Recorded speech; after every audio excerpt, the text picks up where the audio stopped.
The year is 2026. Global trade is bottlenecking here at the Strait of Hormuz.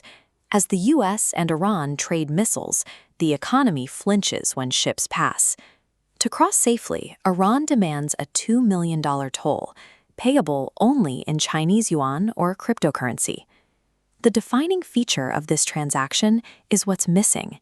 The US dollar is entirely locked out of the exchange. This localized lockout points to a wider macroeconomic slide.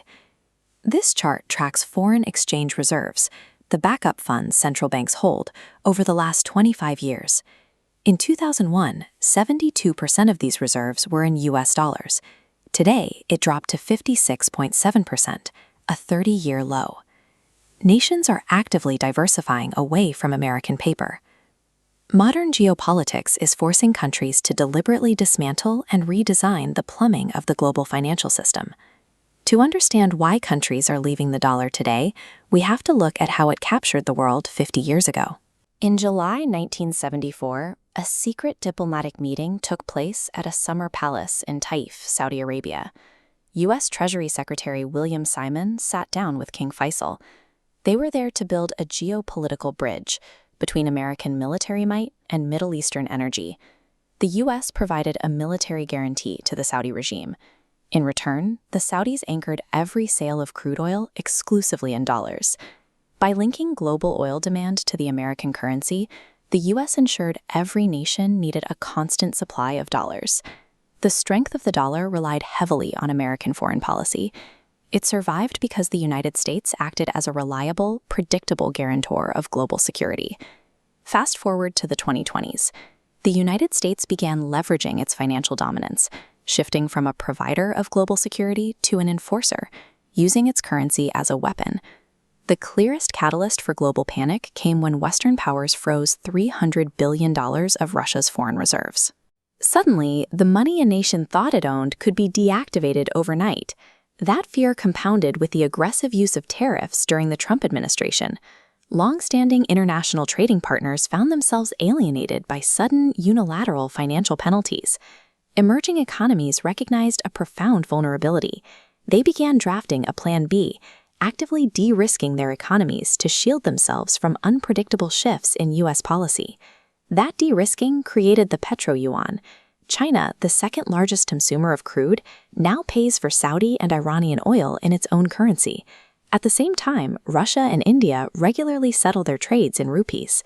By aggressively deploying financial sanctions and tariffs, the United States pushed its allies and adversaries to engineer independent supply chains and protect their sovereign wealth. This engineering requires a massive relocation of physical wealth. Right now, central banks are accumulating roughly 1,000 tons of physical gold every single year. This bar chart tracks central bank reserve assets, showing exactly how large this accumulation has become. As of recently, physical gold has officially overtaken U.S. Treasury bonds as the single largest reserve asset held by central banks globally. Countries are literally bringing their money home. France quietly moved 129 tons of gold out of vaults in New York and shipped it straight back to Paris. Major economies are dumping American debt to fund these purchases. India has actively sold off its U.S. Treasury holdings, dropping its American debt assets to a 5-year low.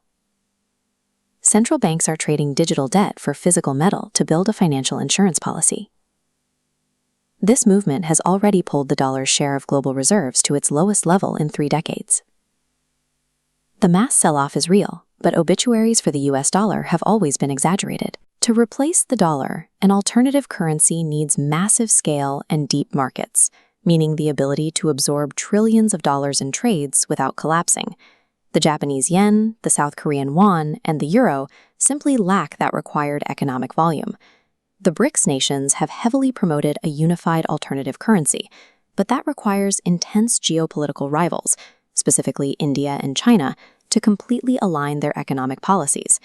Right now, no single alternative currency possesses both the massive economic scale and the universal political trust required to become the new global haven.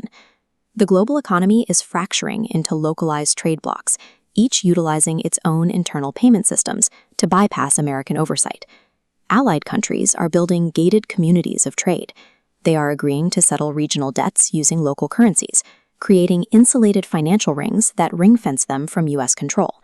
The American dollar remains the world's most used currency, but its decades-long monopoly on global trade has come to an end.